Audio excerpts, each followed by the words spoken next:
I just didn't know if my faith would be enough to make it through this.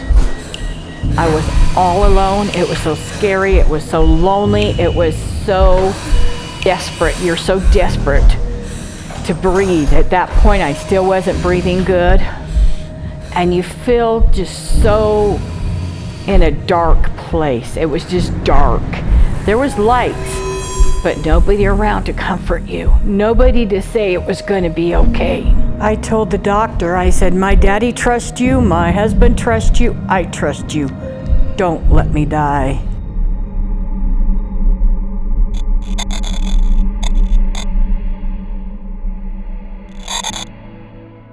Hello, we are Wayne and Lesa Richey. We live in Klamath Falls, Oregon, and we go to Refuge City Church here. And in September of 2021, we were both diagnosed with COVID. It was September 27th because we was going to have a family vacation. We were taking my dad and stepmom up to Bend, and we rented a fancy house up there. I had two of my other sisters up there. We had steaks and we had all this planned out. We was just going to have fun at Sun River. We were just a good fall time to go have fun. We never done that before, so we were looking forward to it. And then I got sick. And I got a test for COVID, and I knew it was going to be false, but it turned out positive. Also, my father and stepmom came down with COVID too, and my husband. So all four of us came down with COVID at the same time. I couldn't get from the bedroom to the bathroom. I was so weak. It just felt like somebody was choking you. Somebody was taking your air away. I remember gasping for every breath and being so weak I wasn't eating. You didn't have the energy to do anything but just sit there, lay there in bed. Laying was the worst. When you lay down, you have a harder time breathing. But we couldn't function. He had to bring the car up just to get me in the car, I remember that. And we went to the emergency room. They put me in a wheelchair. I couldn't even walk. And so they put me in the hospital immediately, started me on oxygen, but that I still was not responding. They said I had glass in my lungs. I ended up in the hospital for 3 days. My dad ended up coming into the hospital room. They had no other room for him, so they put him in my room. And within 3 days, I went to ICU. I'll never forget how scared I was. Hearing the nurses talking about putting people on the vent and not making it. I was all alone. It was so scary. It was so lonely. It was so desperate. You're so desperate to breathe. At that point, I still wasn't breathing good. And you feel just so in a dark place. It was just dark. There was lights, but nobody around to comfort you. Nobody to say it was going to be okay. So one night I was at home, and I was the sickest I'd ever been in my life. And I got a FaceTime call from Lesa.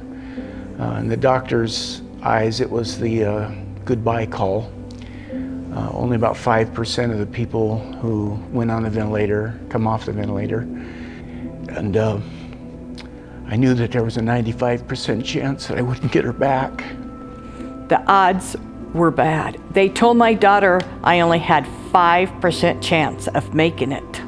Because on my chart, it says she's gonna die more than one time. And if I did make it, I would be in a rehab for a year, and it would be a miracle if I ever walked. And so then they took her away, and we got the text for just a few minutes before the doctor came and put her in a coma. And she texted me and told me, "Don't you dare let them unplug me." And I said, "I won't." And then she told me, "No matter what, don't you give up on me." And I took that as to mean, even if I take the Lazarus nap, don't you give up. I told the doctor, my daddy trusts you, my husband trusts you, I trust you. Don't let me die. He said it was the most pressure he ever had from a patient put on him. I didn't know about it until later on. When they put me out, my father passed away. He was in my room with me for 3 days. They put me out when Daddy died. That was the hardest thing. I was very close to my father. So throughout the middle of the ordeal, she was in a coma, and I was just so sick that I wasn't doing all the right things, and I was wavering in my faith, and I had doubts, and I didn't know if she would survive, and I didn't know if I would survive. I wanted to believe God with everything inside of me, but I had doubts, I had fears. I knew I wasn't standing in faith perfectly, and I knew I wasn't perfectly faithful, and I knew I was making mistakes.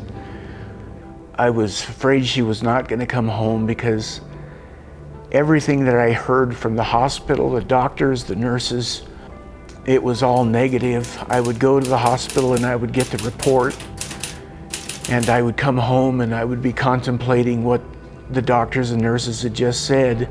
It was not known of someone being that sick and coming back.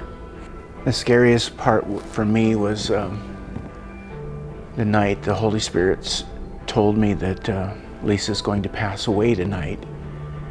And I was just devastated. I told him, I have no idea what to do. I've got at least 100 people praying for her, and I'm at a complete loss. And he said 11 words that was about to change both of our lives. He said, travail in birth until Christ the healer be formed in her. Just began praying in tongues and turned into the most intense prayer night of my entire life. And I yelled until I ran out of voice, and I cried until I ran out of tears. There was the night, and from what we can pick up, it was the night that Wayne was travailing. I was headed to a light, and I just know that I was headed to a light.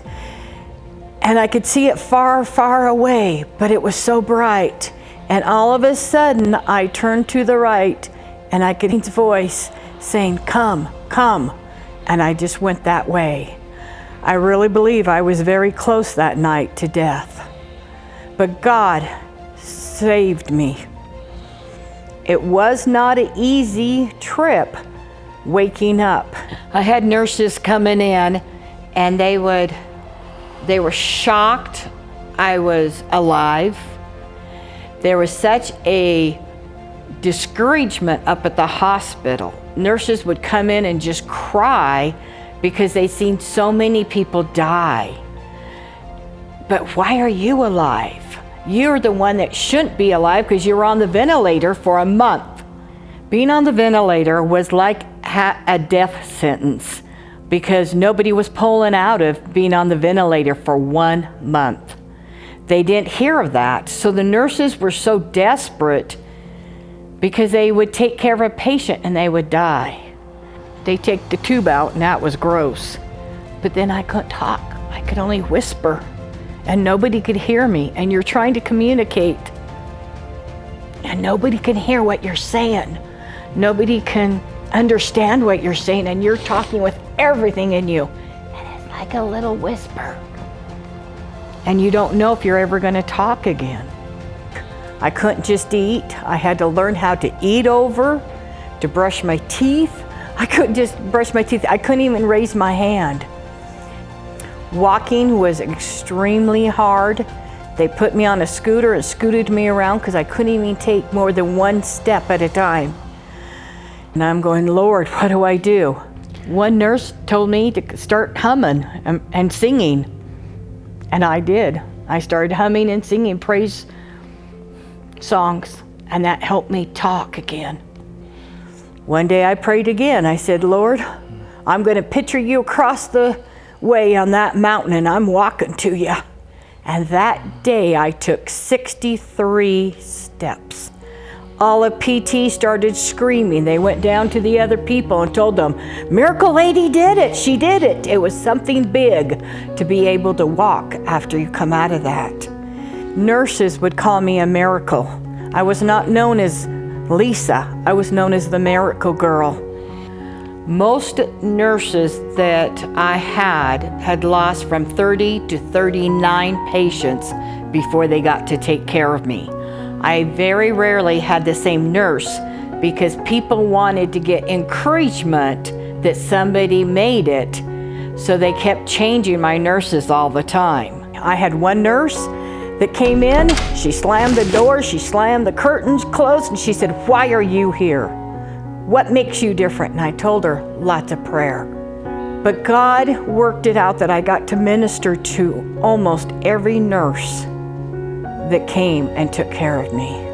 They would ask me questions about the Lord. They would ask me, they thought that I was something special because I was the miracle lady. God allowed me to use it to minister to them. I had another nurse.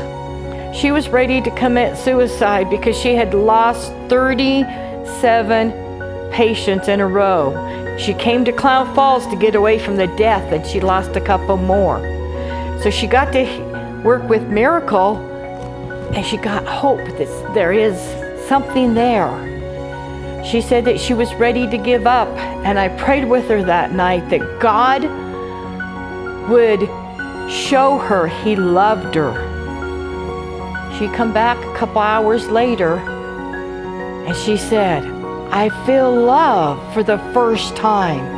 I didn't get to keep my nurses over one shift because they kept rotating them out. But she came back before she left back to her hometown and told me, "I feel love for the first time." She knew that there was hope then. To be able to give those people hope after there was so darkness, that was a good thing through all this. God is faithful. That's all I can say is He's faithful when we're not. And even when I lacked faith, wobbled, He was still faithful. He's seen us through. And although I had to fight, when you're going through something tough, fight. Don't give up. Don't let the devil beat you up. Why did I make it?